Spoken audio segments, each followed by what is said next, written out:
बिस्मिल्लाहिर्रहमानिर्रहीम। अस्सलाम वालेकुम फ्रेंड्स, आई होप आप सब ठीक हैं। Welcome back to my channel.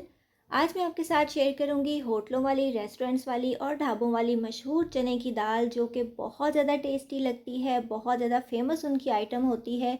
लेकिन घर में जब आप उसको बनाना स्टार्ट करते हैं तो ना तो ऊपर अच्छी सी तरी आती है, कभी पानी अलग होता है, कभी दाल कच्ची रह जाती है, या फिर वो टेस्ट और टेक्स्चर नहीं आता जो आप बाहर खाते हैं।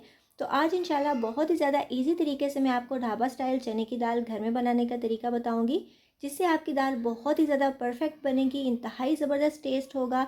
आप इसकी लुक चेक कर सकते हैं, माशाल्लाह कितनी ज़बरदस्त बनी है। छोटी सी वीडियो है, फुल वॉच कर लीजिएगा ताकि आपको हर एक स्टेप समझ में आ जाए। तो चलिए स्टार्ट करते हैं, और जल्दी से उससे पहले आप मेरे चैनल को सब्सक्राइब कर लीजिए। मैं यहाँ पे 1 कप चने की दाल ले रही हूँ। दाल आपने साफ़ सुथरी लेनी है, कंकर पत्थर डस्ट वगैरह उसमें बहुत ज़्यादा नहीं होनी चाहिए। 1 कप चने की दाल ली है, उसको अच्छे तरीके से हम साफ़ कर लेंगे। वैसे तो पैकेट वाली दाल साफ़ सुथरी होती है, लेकिन आपने एक दफ़ा नज़र ज़रूर फेरनी है और इसको साफ़ कर लेना है। कोई कंकर पत्थर कुछ इसके अंदर हो तो आपने उसको अलग कर देना है। और उसके बाद जो दूसरी चीज़ मैं ले रही हूँ वो है यहाँ पे मूंग की दाल, जो तकरीबन 1/4 कप जितनी मैंने ली है, मतलब 1/4 कप जितनी। ये आपने ज़रूर लेनी है, इससे इसका टेक्स्चर बहुत ज़बरदस्त आएगा और टेस्ट भी इन्हेंस होगा। इसको भी आपने अच्छी तरीके से साफ़ कर लेना है। दोनों दालों को मिक्स करके आपने इनको पानी में भिगो देना है। पहले आप इसको वॉश करेंगे, फिर भिगोएंगे। आप देखेंगे कि पैकेट वाली दाल जो है उसके अंदर से भी काफ़ी ज़्यादा डस्ट निकलती है। दालों को धोना बहुत ज़्यादा ज़रूरी होता है, क्योंकि केमिकल्स होते हैं, स्प्रे किए होते हैं, डस्ट होती है। तो अच्छे तरीके से आपने 4-5 बार इस तरह मल मल के इसको धोना है, और सारा ही जो गंदा पानी है वो इसका निकाल देना है। और जब तक पानी अच्छा सा साफ़ सुथरा ना आए आपने इसको धोते रहना है। इसको आधा घंटा भिगो दिया था, 1 घंटा भी आप भिगो सकते हैं। उसके बाद अच्छे तरीके से हमने इसको वॉश करके कुकर के अंदर ऐड कर दिया है। और अब मैं डाल रही हूँ इसके अंदर हाफ टेबल स्पून जितना अदरक लहसुन, और साथ ही एक टमाटर मैंने इसके अंदर डाल दिया है।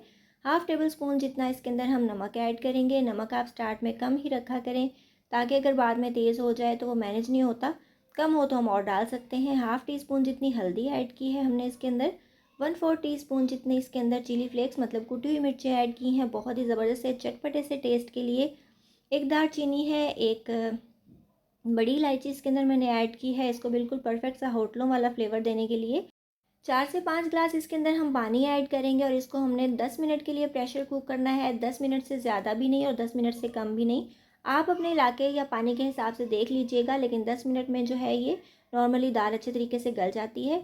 तो उसी दौरान हम अपना तड़का तैयार कर लेंगे।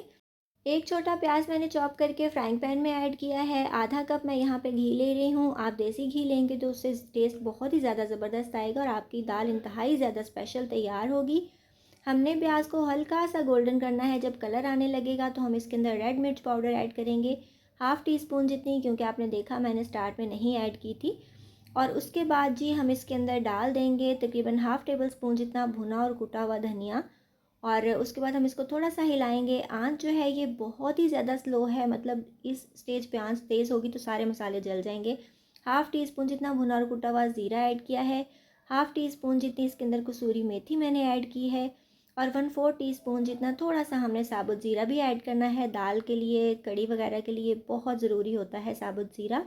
तो ये स्पेशल सा, खुशबूदार सा, मज़ेदार सा और ख़ूबसूरत सा तड़का बनाते हुए आपने आंच बहुत ही ज़्यादा स्लो रखनी है, ताकि कलर जो है वो डार्क ना हो सभी चीज़ों का।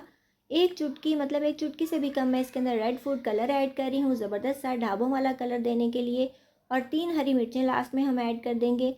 हरी मिर्चें डालने के बाद आपने आंच को बंद कर देना है, क्योंकि ये बहुत ज़्यादा पटाखे छोड़ती हैं और आपके फेस पे भी आ सकता है। तो ये देखिए माशाल्लाह हमारी 10 मिनट में ज़बरदस्त सी दाल गली है, बहुत ही अच्छे तरीके से गल गई है। और जो मैंने इसमें मूंग की दाल ऐड की थी उसकी वजह से बहुत ही ज़बरदस्त सी ग्रेवी बन गई है।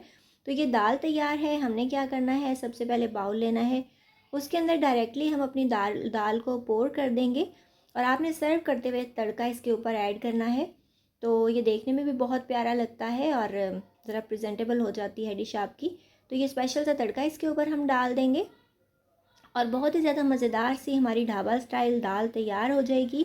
अगर आपको दालें पसंद हैं तो मैं अपने चैनल पे ऑलरेडी ढाबा स्टाइल दाल माश की रेसिपी अपलोड कर चुकी हूँ, और कुछ दालें मैंने मिक्स करके भी बनाई थी। इसके अलावा चनों की ढेर सारी बेशुमार रेसिपीज़ हैं। तो उन सारी रेसिपीज़ के लिंक्स आपको डिस्क्रिप्शन बॉक्स में मिलेंगे एंड स्क्रीन पे भी लगा दूँगी ताकि आपको देखने में आसानी हो। बस इसके ऊपर धनिया डालिए, सर्व कर दीजिए गर्मा गर्म चपाती के साथ, या फिर आप इसको चावलों के साथ भी इंजॉय कर सकते हैं। बहुत ही ज़्यादा टेस्टी लगती है। आप इसकी लुक चेक कर सकते हैं कि ये कितनी ज़्यादा मज़े की लग रही है और परफेक्ट सी तरी भी ऊपर आ चुकी है। सो आई होप व्यूवर्स आपको आज की वीडियो अच्छी लगी होगी। अगर आपको मेरी रेसिपीज़ अच्छी लगती हैं तो जल्दी से मेरे चैनल को सब्सक्राइब कर लीजिए, बेल आइकन प्रेस कर लीजिए ताकि जब भी मैं कोई नई वीडियो अपलोड करूँ उसका नोटिफिकेशन आपके पास टाइमली आ सके। इसके अलावा आप मुझे इंस्टाग्राम और फेसबुक पे फॉलो भी कर सकते हैं। अपना बहुत सा ख्याल रखिएगा, मुझे दुआ में याद रखिएगा। मिलेंगे इंशाल्लाह नेक्स्ट वीडियो में किसी बहुत ही ज़्यादा ईजी, टेस्टी और डिलीशियस सी रेसिपी के साथ। So till then take care, good bye, अल्लाह हाफिज़।